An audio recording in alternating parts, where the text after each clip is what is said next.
Sir मैं बात कर रहा हूँ रेफरल इंसेंटिव और कट मनी अरेंजमेंट की, जो कुछ डॉक्टर्स और कुछ डायग्नोस्टिक सेंटर के बीच में चल रहा है, और ये एक इनफॉर्मल अरेंजमेंट बन चुका है। आपको ट्रीट करने के लिए नहीं, आपको रेफर करने के लिए सिर्फ डॉक्टर की जेब में 3,000 रुपए डाला जाता है। सेट कमीशन रेट है, डेडिकेटेड एजेंट है, एक पैरेलल इंसेंटिव इकोनॉमी है सर। सोफिस्टिकेटेड भाषा में इसे डॉक्टर का रेफरल कमीशन और डायग्नोस्टिक सेंटर के खातों में इसे मार्केटिंग एक्सपेंस के तौर पे लिखा जाता है।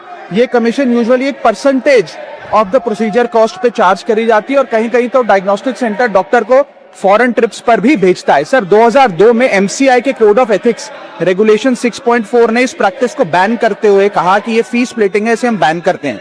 2023 में नेशनल मेडिकल कमीशन ने रजिस्टर्ड मेडिकल प्रैक्टिशनर रेगुलेशन 2023 ने इसे स्पेसिफिकली बैन किया, रेफरल कमीशन कहते हुए, और 1 से 3 महीने की सस्पेंशन तक लगा दी। और ग्रॉस वायलेशन में इस पे चीटिंग, कंस्पिरेसी और कंज्यूमर प्रोटेक्शन की धाराएं भी लग सकती हैं।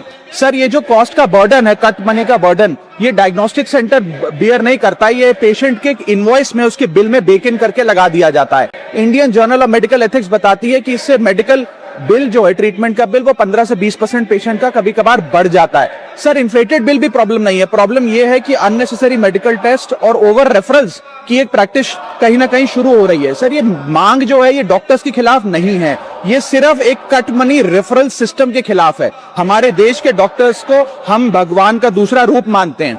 जब कोई जिंदगी मौत के बीच लड़ रहा होता है तो डॉक्टर उसकी उम्मीद की आखिरी किरण होती है, और ज्यादातर डॉक्टर सर पूरी ईमानदारी से, लगन से, निष्ठा से पेशेंट्स की सेवा करते हैं। लेकिन कुछ डॉक्टर, सम डॉक्टर्स इस रेफरल सिस्टम में फंस गए हैं। इसीलिए मैं ये कहना चाहूंगा कि पेशेंट्स खास तौर पे रेड फ्लैग्स का ध्यान रखें। जब कोई डॉक्टर आपको एक स्पेसिफिक डायग्नोस्टिक सेंटर पे जाने के लिए मजबूर करे तो समझें। यदि वो इरिटेट या अनहैप्पी हो जाए कि आपने इक्वली अक्रेडिटेड किसी और फैसिलिटी, डायग्नोस्टिक सेंटर या पैथोलॉब से जांच करा ली और नाराज हो जाए, तो आप उसको एक रेड फ्लैग की तरह ट्रीट करें। या यदि मार्केटिंग एग्जीक्यूटिव या आपको प्रमोशनल मटेरियल डायग्नोस्टिक सेंटर का अगर डॉक्टर के क्लिनिक में नजर आता है तो इसका भी खासी ध्यान रखें। सर मैं ये एक बहुत महत्वपूर्ण टॉपिक है, और खास तौर पे ये टीयर 2, टीयर 3 शहरों में देखा जाता है कि ये रेफरल कमीशन जो है डॉक्टर्स और डायग्नोस्टिक सेंटर के बीच में, ये एक इनफॉर्मल इकोनॉमी बनता जा रहा है, इसे रोकना चाहिए सर।